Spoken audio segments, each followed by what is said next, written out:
the dawn of a new day.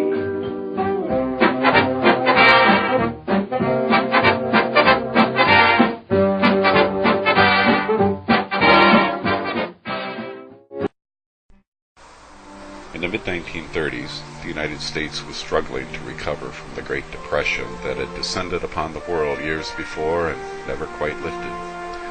Unemployment was still high. Many Americans didn't have enough to eat or a safe place to sleep.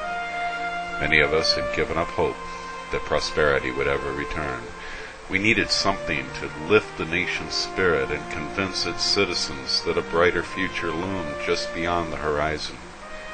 In 1935, a group of New York businessmen hit upon the idea of an international exposition to explore the possibilities of the future world, as well as to pay homage to George Washington on the 150th anniversary of his inauguration as president. The fair was to be dedicated to the world of tomorrow, and was to be the largest World's Fair the world had ever seen. The committee soon evolved into the New York World's Fair Corporation, and elected as its head former police chief and official city greeter Grover Whalen. Within a short period of time, a futuristic complex of buildings began to arise from an old swampy ash dump in Flushing. The fair officially opened on the 30th day of April, 1939, and President Roosevelt was there for the opening ceremony.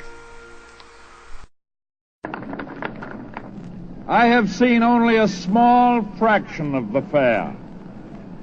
But even on what I have seen, I am able to congratulate all of you who conceived the fair and planned the fair, and all you men and women who built the fair.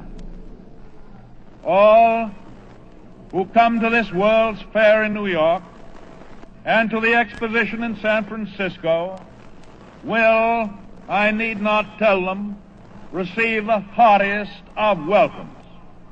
They will find that the eyes of the United States are fixed on the future.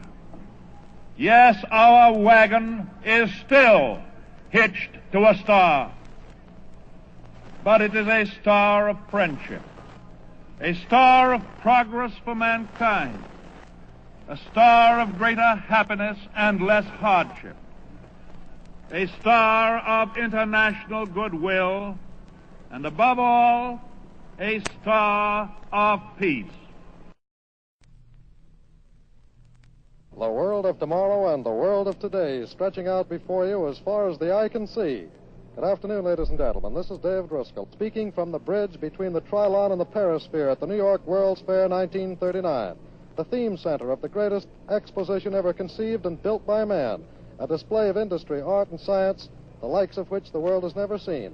A gigantic display that opened its gates some 3 hours ago to what is expected to be more than 1 million persons who have thronged out in the bright sunshine to see President Franklin D. Roosevelt officially open the fair for a 6-month run. And through microphones established here at the theme center and at the official reviewing stand in the Court of Peace, you shall hear the first of a series of broadcasts that will continue throughout the summer and autumn during the run of this great World's Fair of New York. Before we take you to the Court of Peace for the official ceremonies, let me try to give you a brief word picture of this magnificent panorama. Built on a 1,216-acre tract of land in the Flushing Meadows, reclaimed land at a cost of $155 million, the fair is expected to stimulate spending that will roll into a tremendous total of more than $1 billion. $1 billion spent in New York City alone, and more than that, all across the nation. For many fairgoers, their first stop just had to be the Futurama, a glimpse into the future world of 1960. This short film was created to showcase the adventure and was widely seen across the nation at the time.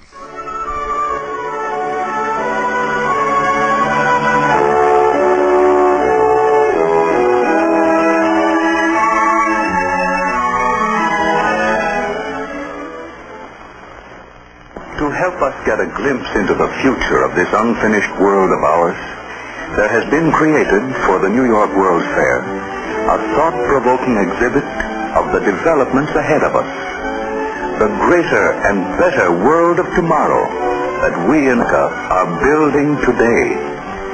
A vivid tribute to the American scheme of living, whereby individual effort, the freedom to think, and the will to do have given birth to a generation of men who always want new fields for greater accomplishment, and will always find new things for all others to enjoy. Come, let's travel into the future. What will we see? And now we have arrived in this wonder world of 1960. The World's Fair exhibit, modeled with such artistry and skill that we must continually remind ourselves the world we are now seeing is a vision, an artistic conception which may undergo many changes as it develops into the great realities of tomorrow.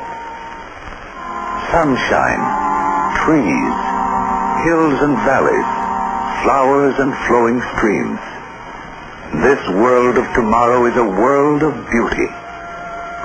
These eternal things, wrought by God, are lovely and unchanging.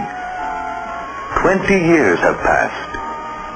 With new agriculture and industry, with new forms of education, recreation, a new world is constantly opening before us at an ever-accelerating rate of progress.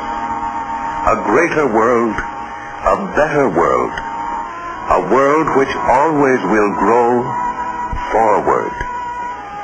Man has forged ahead. New and better things have sprung from his industry and his genius.